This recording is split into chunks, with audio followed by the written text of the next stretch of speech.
새해가 밝았습니다. 새해를 통해 저희들이 다짐하고 하여야 할 일들이 있습니다. 오늘 말씀도 새해 저희들이 무엇에 힘쓰고 무엇을 꿈꿔야 되는지 말씀하고 있습니다. 오늘 말씀은 오래전 이사야 선지자를 통해서 주신 말씀입니다. 주님이 오시기 700년경 이사야 선지자는 하나님의 백성들에게 희망에 찬 메시지를 전했습니다. 그것은 하나님의 빛이 그들에게 비춰질 것이라는 것이었습니다. 하나님의 빛이 그들에게 임하면 또한 그들이 그 빛을 비추어서 이방 모든 나라들이 그 빛으로 오게 될 것이라는 그런 메시지였습니다. 그 빛으로 나오는 이방 나라들은 하나님께 감사의 예물도 함께 가지고 나와서 이로 인해 예루살렘은 각종 보화와 예물로 가득 차게 될 것이라는 그런 메시지였습니다. 이 이스라엘 백성들이 자격이 있어서 이런 선물과 예물을 받은 것은 아니었습니다. 그들에게 예물을 드리기 위해서 이방 나라 사람들이 온 것도 아니었습니다. 그들 위에 임하신 하나님의 빛 때문에 온 것이며 예물도 가져온 것입니다. 이것은 이스라엘 백성들에게 희망찬 그런 메시지였습니다. 왜냐하면 이스라엘 백성들은 지금 이방 백성들처럼 어둠 속에서 방황하고 신음하고 있었기 때문입니다. 그들은 하나님을 떠나 이방 나라를 쫓으며 또한 그들의 힘을 의지하고 영광스럽게 되기를 힘썼습니다. 그러나 그들이 자신의 지혜와 자신의 풍복과 또한 사람들의 생각을 쫓을수록 그들은 더욱더 어둠 속으로 빠져들어가고 있었습니다. 이것은 다른 이방 나라 사람들도 마찬가지였습니다. 당시에 문명이 발달하고 물질이 풍요하고 힘 있는 나라들을 할지라도 어둠 가운데 있는 것은 마찬가지였습니다. 거짓과 무지의 어둠, 불의와 죄의 어둠, 절망과 슬픔의 어둠으로부터 그들은 벗어나지 못하고 있었습니다. 사람이 하나님을 떠나면 사람들은 잘 살 것 같고 빛이 있을 거라 생각합니다. 그러나 하나님을 떠나 살면 빛이 아니라 어둠이 있는 것입니다. 오늘도 하나님을 떠나 사람들은 다 어둠 가운데 있는 것입니다. 어둠 가운데서 방황하고 있고 침잠하고 있으며 절망하고 있습니다. 어둠 가운데 있으면 어디로 가야 될지 방황하게 되어 있습니다. 과학이 발달하고 지식이 발달되었지만 오늘도 많은 사람들이 어디로 가야 될고 자신이 어디로 왔으며 또한 여러 거짓에 속고 있습니다. 여전히 지금도 이 세상에 저절로 만들어졌다고 믿는 사람들이 아주 많고 이 세상을 떠나면 아무도 아니다, 어디도 가지 않는다, 그렇게 생각하는 사람들도 얼마나 많은지 모릅니다. 평생 어둠 속에서 방황하다가 이 세상을 떠날 때도 사람들은 어디로 가야 될지 알지 못합니다. 그래서 얼마나 많은 사람들이 절망 가운데서 이 세상을 살며 또한 이 세상을 떠날 때도 절망하는지 모릅니다. 사랑하는 사람들이 이 세상을 떠날 때 슬프고 얼마나 절망스럽습니까? 또한 이 세상 위에 희망이 있는 것이 아니라 불길하고 두려운 것만이 자신을 기다리고 있다는 것이 저희들을 또한 절망스럽게 만듭니다. 이것은 하나님을 떠나 사는 사람들에게는 모두 해당되는 것입니다. 그리고 이것을 쫓았던 이스라엘 백성들도 마찬가지였습니다. 그러나 하나님이 그들의 그들의 불의를 사하시고 그들에게 다시 빛을 주셨습니다. 그래서 오늘 본문처럼 그들에게 희망의 메시지를 전하십니다. 올해 한 해도 저희들 희망 속에서 시작을 원하며 또한 살아가기를 원합니다. 그러면서 저희들이 한 해 동안 어떻게 하면 희망 속에서 살아갈 수 있는지 본문 말씀을 통해서 한번 저희들이 보고자 합니다. 먼저는 우리가 희망 속에서 살아가기 위해서는 어둠 속에서 일어나야 된다는 것입니다. 오늘 본 말씀도 이스라엘 백성들에게 뭐라고 명령합니까? 일어나라, 이렇게 명령합니다. 어둠 가운데 있는 자들에게 빛이 있을 때 어둠에 있는 사람들은 어떻게 해야 됩니까? 그 빛을 향해서 일어나야 되는 겁니다. 저희들도 밤에는 잠자리에 누워서 잠을 잡니다. 그러나 아침이 되어서 바깥이 환하게 되면 잠자리에 일어나서 아침을 맞게 됩니다. 환하게 아침이 되어도 일어나지 않고 계속해서 잠자리에 누워있는 사람은 어떤 사람이겠습니까? 제가 고등학교 다닐 때 제 친구 한 명이 자기가 실컷 하면 잠을 잡았답니다. 하루가 아니라 한 이틀, 3일을 잠자리에 일어나지 않고 계속해서 잠을 잡았다 합니다. 여러분, 우리도 이 친구처럼 잠자리에서 일어나지 않으면 좋을 것 같지만 해가 뜨고 바깥이 환하게 밝아왔음에도 불구하고 일어나지 않고 계속해서 잠자리에 있으면 어떻게 되겠습니까? 마음에도 좋지 않고 몸에도 좋지 않습니다. 하나님은 우리 사람이 밤이 되면 자고 아침이 되면 일어나 일하도록 만드셨습니다. 그래서 그렇게 하는 것이 좋은 것입니다. 요즘에는 밤에도 일을 해야 할 때가 있습니다. 소위 야근을 하고 아침이 되고 낮이 되면 돌아와서 잠을 자는 것입니다. 그러나 할 수 없이 야근을 하지만 낮에 잠을 자야 하는 것이 참 몸에는 피곤합니다. 저도 군대에 있을 때 야간을 근무를 해본 적이 있습니다. 저녁부터 아침 6시까지 잠을 자지 못하고 경비를 쓰고 아침 7시에 돼야지 잠을 잤습니다. 그리고 점심때까지 잠을 잘 수 있습니다. 잠자는 시간은 똑같지만 밤이 아니라 낮에 자면 이게 몸이 굉장히 힘듭니다.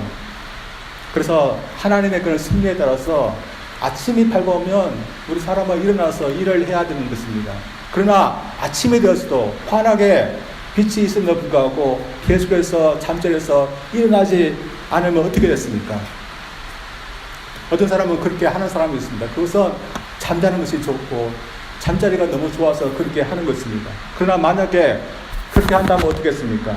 일하는 사람이 잠자리에서 일어나지 않는다면 어떻겠습니까? 공부해야 되는 학생이 잠자리에서 일어나지 않으면 어떻게 되겠습니까? 자신의 삶을 제대로 살아갈 수 없는 것입니다. 그래서 우리 사람은 잠자리가 아무리 좋아도 바깥이 환하게 되고 빛이 오면 일어나 하루를 열심히 살아가야 되는 것입니다. 지금 이사야 선지자를 통해서 하나님이 이스라엘 백성들에게 말씀하시는 일어나라는 말씀도 같은 맥락에서 생각할 수 있습니다. 이미 하나님 빛이 그들에게 환하게 비춰지고 있습니다. 그러면 더 이상 밤이 아니라 아침이 되었고 낮이 된 것입니다. 그러면 그들이 머물고 있는 자리에서 일어나야 하는 것입니다. 이사야가 주전 700년경에 예언했던 것은 하나님은 이 일상의 빛을 보내셨습니다. 그 빛은 바로 예수 그리스도이십니다. 주님이 오셔서 우리를 위해 죄값을 대신 치르시고 사망에서 다시 사신 것은 모든 사람에게 빛입니다. 이 구원의 빛이 주님을 통해 우리 사람들 가운데 비추어졌습니다. 그러면 우리의 사람은 더 이상 어두운 가운데 머물러 있지 말아야 됩니다. 대신에 일어나야 됩니다. 그러나 그렇지 않고 계속해서 구원의 빛이 비추어지는 아침이 되었음에도 불구하고 어두운 가운데 머물러 가는 사람들이 종종 있습니다. 올해 새해도 어떤 희망을 품고 새로운 일을 꿈꾸지만 전혀 자신이 머물고 있는 죄의 자리에서, 불의 자리에서 떠나려고 하지 않는 사람들이 있습니다. 하나님을 떠나 물질을 쫓고 세상을 쾌락을 쫓고 자신의 생각을 쫓는 것이 어둠의 가운데 사는 것인 줄다 모른 채 올해도 이런 것들을 쫓으며 살겠다 하는 사람들이 너무나 많습니다. 그래서 빛이 비추고 있지만 빛 가운데로 나오지 않는 사람들이 많습니다. 저희 그리스도도 그럴 수 있습니다. 어떤 목사님이 자신의 성도가 임종을 맞이하는 것을 보게 되었답니다. 그분은 78세가 되는 그런 분이었습니다. 임종을 앞두고서 이 목사님이 이 성도님을 위로하기 위해서 성도님 이제 천국 가실 텐데 천국을 가게 되니 마음이 어떠세요? 하면서 물었답니다. 그러면 어떤 말이 기대겠습니까? 내가 지금 천국 가시 너무 좋습니다. 그런 말을 기대할 텐데 갑자기 이 성도님의 눈에서 눈물이 글썽하면서 자신이 주님께 지은 죄에 대해서 이렇게 이야기했답니다. 자신이 그리스도에서 살면서 죄의 유혹, 특히 성적인 유혹을 이기지 못하고 살았다며 지금 주님 앞에 가려고 하느니 너무 그 점에 대해서 부끄럽고 죄스럽다고 이렇게 눈물을 흘리고 있었습니다. 이 성도들처럼 복음의 빛이 우리 가운데 임하였지만 그 빛 가운데 온전히 들어가지 못하고 어두운 면을 포기하지 못하는 면이 저희들 가운데도 있을 수 있습니다. 따라서 이사야는 일어나라, 사도 바울은 졸지 말고 깨어나라, 이렇게 저희들에게 권면하는 것입니다. 이 이사야의 권면처럼 또한 사도 바울의 권면처럼 저는 어떻습니까? 깨어서 낮의 사람처럼 살고 있습니까? 아니면 지금도 마치 밤에 있는 것처럼 졸고서 아직 깨어나지 못하고 있지는 않습니까? 우리가 살고 있는 이 세상에서 마음을 주면서 이 세상의 전부인 것처럼 이 세상의 향락과 즐거움을 쫓고 있다면 그것을 쫓는 데서 우리는 깨어나야 됩니다. 주님을 제대로 믿지 아니해도 괜찮다고 생각하는 생각에서 우리가 주님께 한 발, 세상에 한 발 걸치고 살고 있다면 그러한 데서도 저희들 깨어나야 됩니다. 그래서 올해 새해 이미 주님의 빛이 우리 가운데 비추고 있는 이상 저희들 그 빛으로 깨어나고 일어나기를 원합니다. 그리고 그 빛으로 살아가는 것만이 우리에게 구원이 있고 희망이 있음을 믿기를 원합니다. 여러분, 많은 사람들이 죄의 어둠에서, 불의 어둠에서 한평생 살아갑니다. 그 어둠 속에서 한 해 한 해를 살아갑니다. 그러다가 인생의 종말을 맞이합니다. 그러나 그렇게 살아가는 인생, 그 이후에 무엇이 있겠습니까? 그렇게 어둠 속에서 살아간 인생에는 그보다 더 어두운 것이 기다리고 있을 뿐입니다. 제 어둠에서 살아가는 것이 좋을 수 있습니다. 세상 쾌락의 치하에서 살아가는 것이 재미있을 수 있습니다. 그러나 그렇게 살아가는 인생이 맞이하는 것은 결국 캄캄한 영벌이 있는 곳일 수밖에 없습니다. 그래서 어두운 가운데서 살아가는 인생에게는 결코 희망이라는 것이 있을 수가 없습니다. 따라서 우리가 희망이 있기 위해서는 지금이라도 당장 어둠에서 일어나서 빛으로 나와야 됩니다. 그리고 그 빛이 인도하는 대로 우리는 살아야 됩니다. 사실 일어나서 빛으로 나오는 것, 또한 빛의 인도에 따라서 살아가는 것 쉽지 않은 것입니다. 그러나 힘들어도 어려워도 빛을 따라가라 살아가는 자는 자가 구원이 있고 희망이 있는 것입니다. 저희들 새해 또 이 빛을 향해서 일어나 그 빛을 따라갈 수 있기를 원합니다.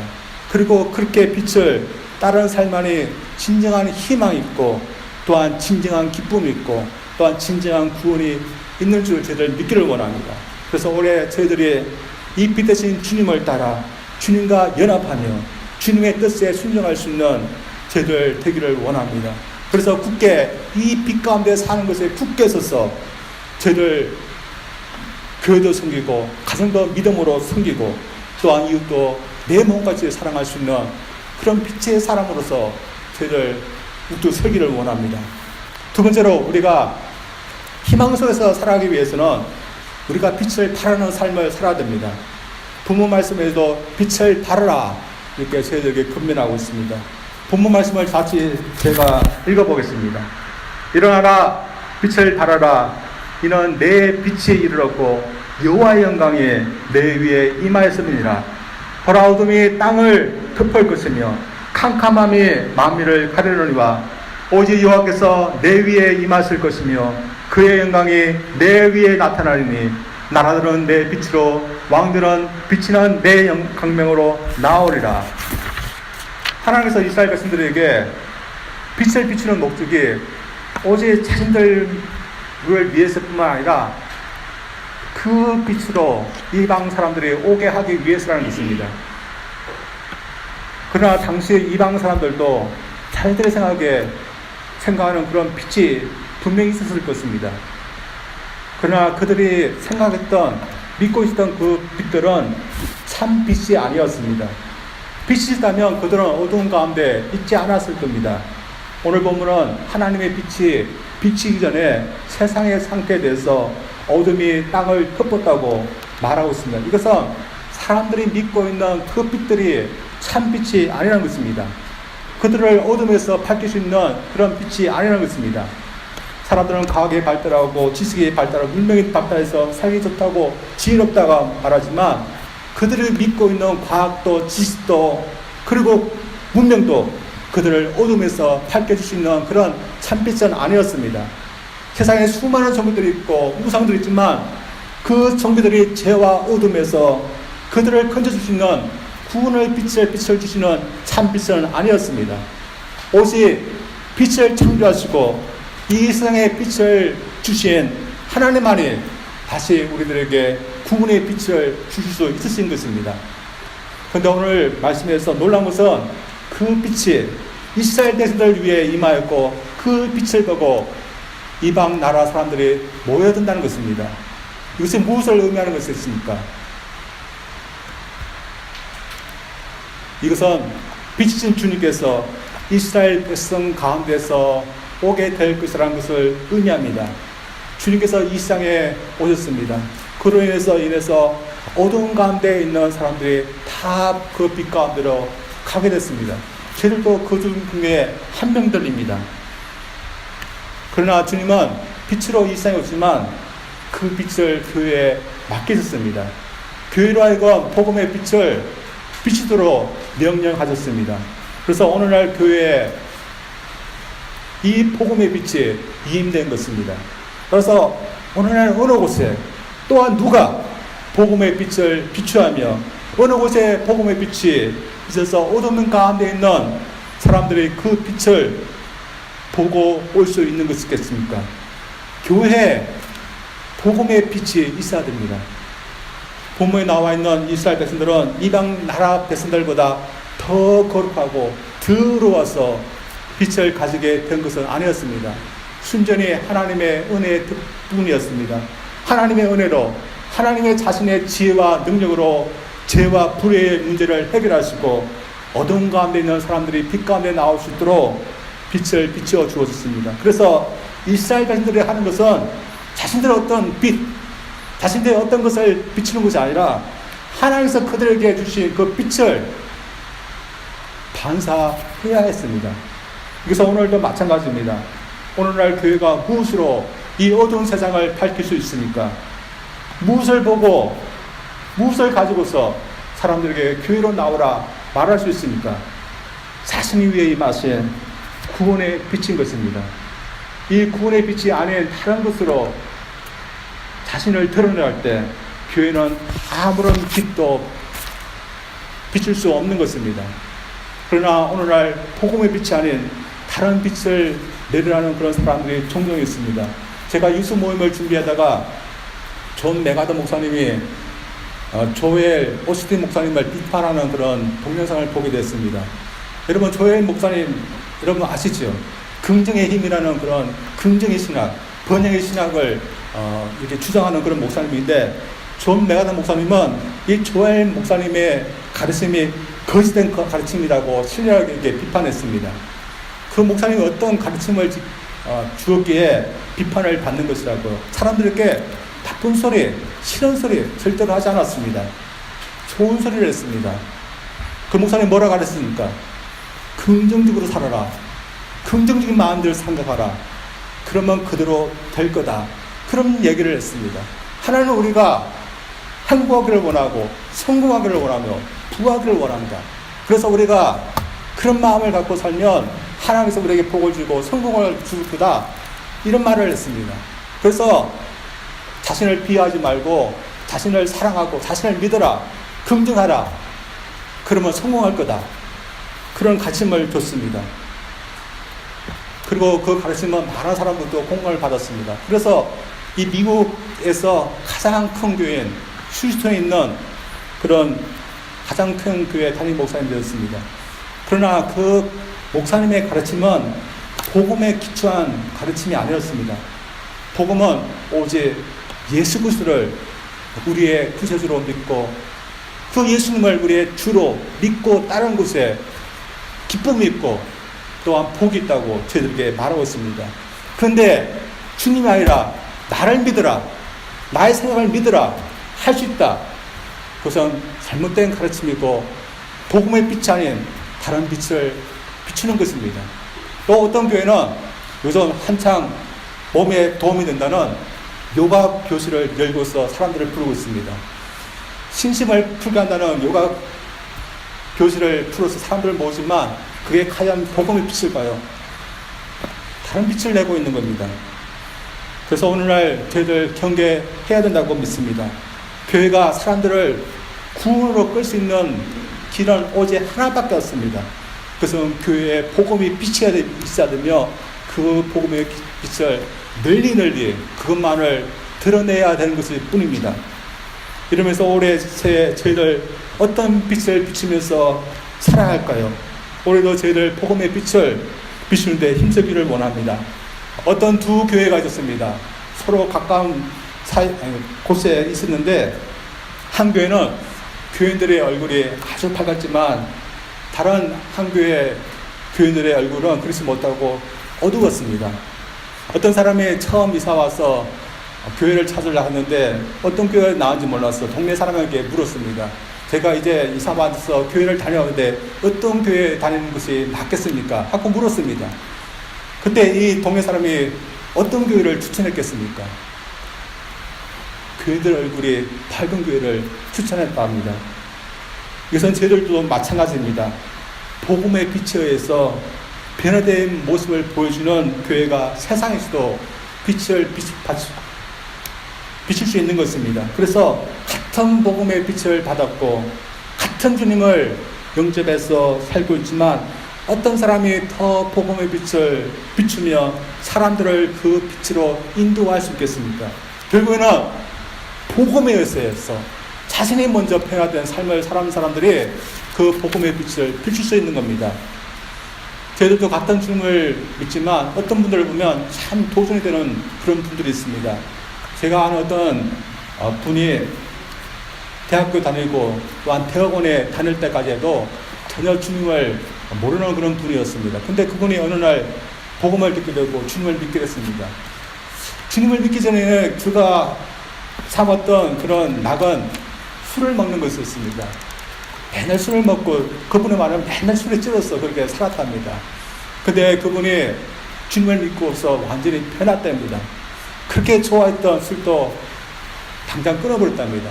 그렇게 좋아했던 세상의 향유도 이제 더 이상 즐기지 아니했답니다.